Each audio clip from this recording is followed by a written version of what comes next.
Advocate Anjali Awasthi serial की daily update जानने के लिए आप हमारे चैनल सर्व एक्सप्लेन को सब्सक्राइब कर लें, वीडियो को लाइक शेयर कमेंट करें एंड हाइप का बटन जरूर दबा दें। तो चलिए फटाफट से स्टार्टिंग करते हैं। आज के एपिसोड की शुरुआत में हम देखते हैं अभय सिंह राघव सिंह को फोन करता है और कहता है, पापा मैंने घर का कोना कोना छान मारा, मुझे यहाँ पर कुछ भी नहीं मिला। राघव सिंह कहते हैं, अगर कोई सबूत नहीं मिला तो क्या हुआ, वो गिनी एक जीता जागता सबूत है। तुम्हारे प्यार के बहकावे में आकर गिनी सब कुछ बताएगी। मुझे गिनी का हर एक डॉक्यूमेंट और सारे सबूत चाहिए। सारा डेटा मैं कोर्ट में पेश करूंगा। वो रानी मजूमदार दामोदर की प्रेमिका एक बार कबूल कर ले, कोर्ट में धमाका हो जाएगा, फिर तुम देखना मैं क्या करता हूँ। अभय सिंह कहता है, आप जैसा कह रहे हैं वैसा ही होगा। अभी अंजलि राघव सिंह से फोन पकड़ती है और अभय सिंह से कहती है, मेरी बात समझने की कोशिश कीजिए, दीदी आपसे बहुत प्यार करती है, उसके प्यार का फायदा आप इस तरह से नहीं उठा सकते। अभय सिंह कहता है, आप मेरी भी एक बात सुन लीजिए, उसने इतने अन्याय किए हैं तो मेरा भी एक सही। यारों लोगों के साथ उसने अन्याय किए हैं, उनको न्याय दिलवाने के लिए ही मैं ये सब कुछ कर रहा हूँ। जब मैं गिनी से शादी करने मंडप में जाऊंगा तभी तुम शादी का जोड़ा पहन कर आ जाना। मगर अंजलि कहती है, मैं ऐसा कभी नहीं करूंगी। अपनी दीदी की आंखों के सामने मैं उसके प्यार को ऐसे नहीं छीन सकती। अभय सिंह कहता है, मैं गिन्नी से प्यार बिल्कुल नहीं करता, एक अपराधी से प्यार नहीं किया जा सकता। तुम ये बेकार की बातें छोड़ो, तुम्हें जीतना है। अभी वहाँ पर गिनी आ जाती है। वो कहती है, कौन है, तुम किससे बात कर रहे हो? मैं समझ चुकी हूँ, तुम अंजलि के साथ बात कर रहे हो, तुम फोन मुझे दो।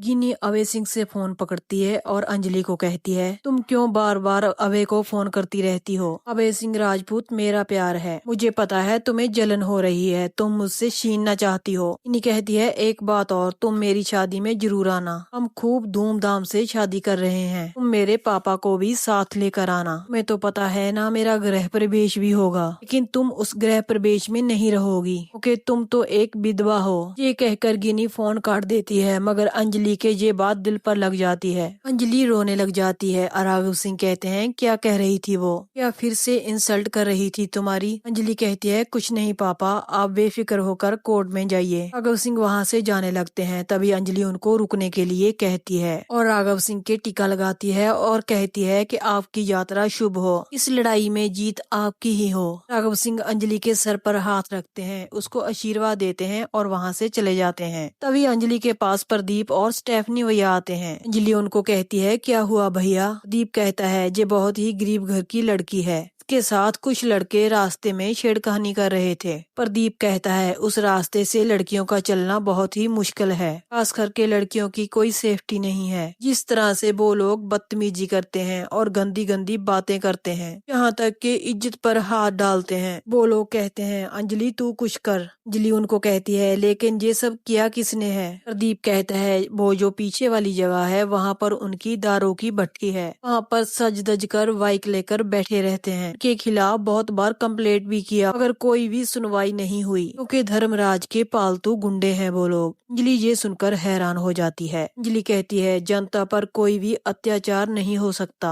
अंजलि उस लड़की से कहती है, तुम्हारे साथ क्या हुआ है? लड़की अंजलि के गले लगकर रोने लग जाती है। अंजलि कहती है, समझ गई मैं, कोई लड़की कैसे बता सकती है कि उसके साथ क्या हुआ है? इस समाज में जितनी भी गंदगी है मैं बाहर फेंक कर ही रहूंगी, ये मेरा आपसे वादा रहा। आगे हम देखते हैं वो ही गुंडा मंत्री जी से बात कर रहा होता है। कहता है, चिंता मत कीजिए मंत्री जी, आपके खिलाफ कोई भी वोट नहीं गिरेगा। तभी अंजलि के पास गई हुई लड़की उन गुंडों के सामने आ जाती है। एक गुंडा कहता है, देख राजू, वही लड़की फिर से आ गई। राजू उसके पास जाता है, उसे कहता है, तू फिर से आ गई, तुम्हारा इरादा क्या है, मुझसे प्यार करने का? बाकी गुंडों से कहता है, चलो इसे उठाते हैं। वो गुंडा उस लड़की को बाइक पर बैठने के लिए कहता है। छुप कर देख रही अंजलि उस लड़की को कहती है, तू घबरा मत, मैं हूँ। अभी अंजलि उस गुंडे के सामने आकर खड़ी हो जाती है। गुंडा कहता है, तू कौन है? वैसे तो मेरा नाम एडवोकेट अंजलि अवस्थी है, ये कपड़े मैंने कोर्ट के पहन रखे हैं, अभी मैं जहाँ पर हूँ वो है जनता की अदालत। अंजलि कहती है, एक मिनट। वो फोन एसीपी सर को लगाती है और कहती है, सर ये जो राजू है इस पर कितने केस हैं? एसीपी सर कहते हैं, लड़कियों को छेड़ना इसका रोज का काम है, एक लड़की का इसने चालान भी किया था तो बहुत बड़ा केस बना था, को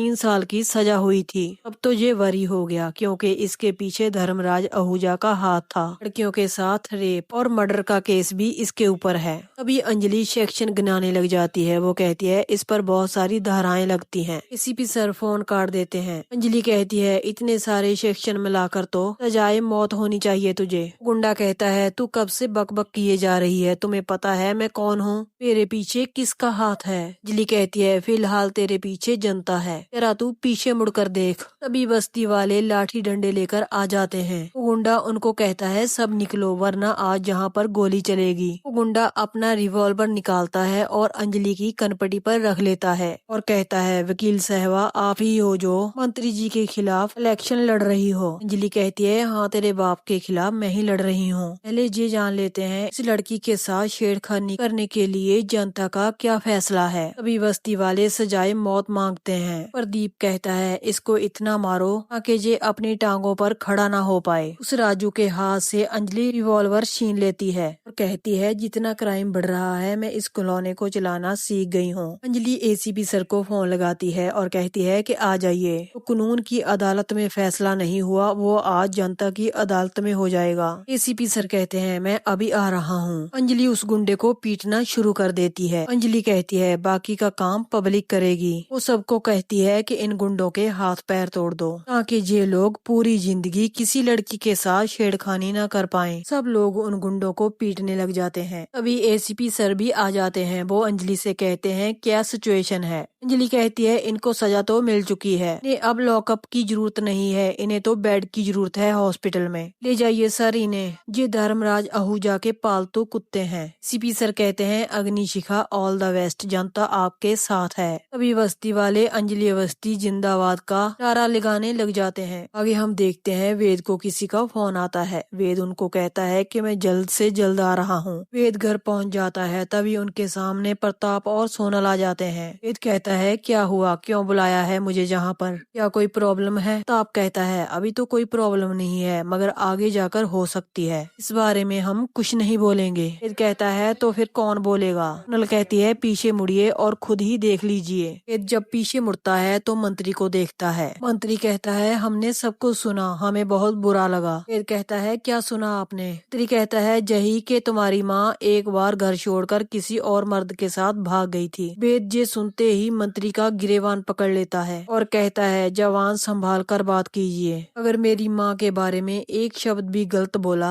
यहीं के यहीं गाड़ दूंगा तुझे। अभी प्रकाश बात को बदलता है। वो कहता है मंत्री जी कहना चाहते हैं कि वो बात सारी झूठी है, सबकी सब अफवाहें हैं। तो यहीं पर इस एपिसोड का एंड हो जाता है। आज का एपिसोड आपको कैसा लगा कमेंट करके जरूर बताएं। नेक्स्ट एपिसोड की अपडेट जानने के लिए आप हमारे चैनल सर्व एक्सप्लेन को सब्सक्राइब जरूर कर लें। वीडियो को लाइक शेयर कमेंट करें एंड हाइप का बटन जरूर दबा दें। तो मिलते हैं ऐसे ही नेक्स्ट एपिसोड की अपडेट के साथ।